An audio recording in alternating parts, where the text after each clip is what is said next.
so that doesn't look like Tori upside down. And I was kind of like, for some reason, the main thing that sticks in my head is the fact that I was like, trying to figure out if he spelled my name right, and I just kind of went with it. Because he was like, how do you spell my name? He's like, what's your name? And I was like, Tori. And he was like, I was like, with a T and an I. And he's like that. And I looked at it, and it kind of looks like an S and a V.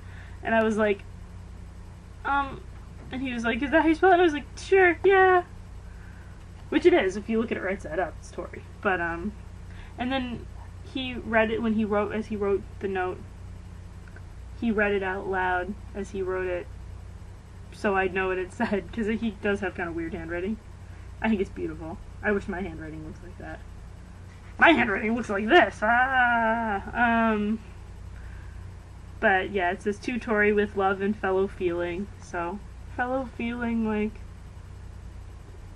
we're on the same page, like we think, and then, at the bottom, at first I thought it said it's not your fault, but if you look, that says it's not our fault.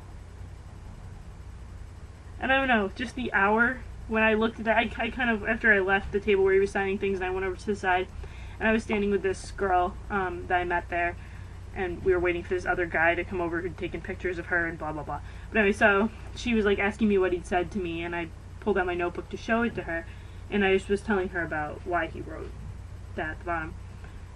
And I just looked at it and I realized it said our, and I started crying in the middle of this church in Harvard, and I was like, oh god, I'm not doing this. So I held it back, so I was like able to like shut it off, and then I was on the train on the way home, and I kept thinking about it, and I was like almost in tears. It's really just a beautiful experience. Like, if you guys have noticed, I've been a little like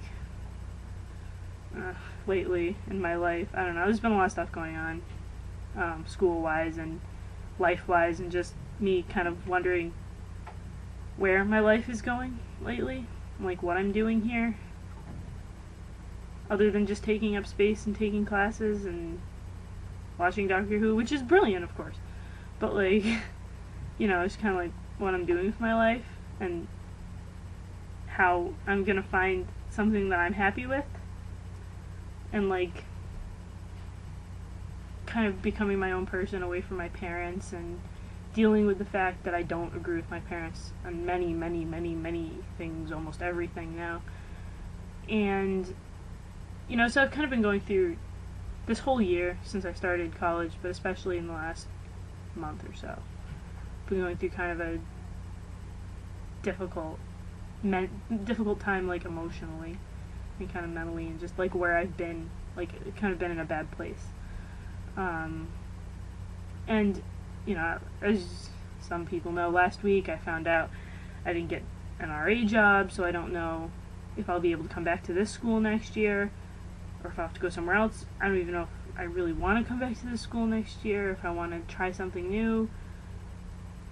It's just all very crazy, and I've got a lot of pressure from my friends for, like, they want me to stay, and of course, you know, which is nice that people want me to stay, but, like, you know, I don't know if I'm going to be able to, and I've just had a lot of stuff going on, and I've not been sleeping because I'm just procrastinating and not doing homework till 3 in the morning and crazy stuff like that. But I went into this talk last night kind of not in a bad mood. I was excited to go to this, but my life otherwise was kind of meh.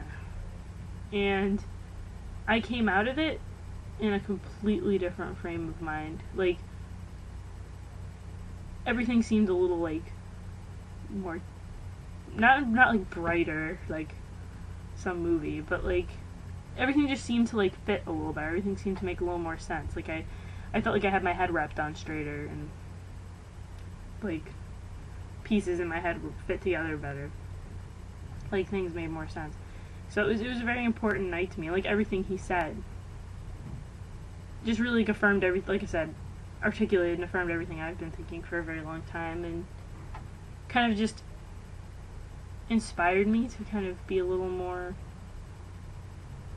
creative, a little more articulate, a little more like Stephen Fry. This is really the best inspiration in my life right now. I mean, I carry this notebook with me everywhere. It's my assignment book for school. It's my to-do list. It's my little scribblings and things I jot down.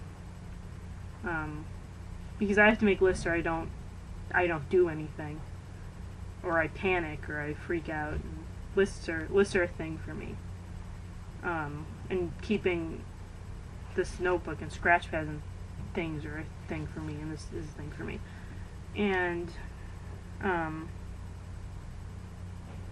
now, and like I'm still using this notebook. Like, I went to class today and wrote stuff down in here.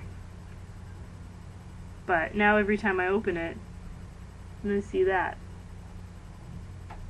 And it's just, this is the most inspiring thing I think I could have in my life right now. It's just something telling me, I don't know, to think and be rational and intellectual and questioning and always thinking and always being active and not just kind of going along with the way things are going in my life, whether they be for good or bad. And, you know, as he said, everything is beautiful. Everything around us is beautiful, and kind of appreciating that and being able to marvel at that. That's another thing he said that I really like, that humans have a unique ability to marvel at things. And I think that's just really inspiring, and I think it meant a lot to me.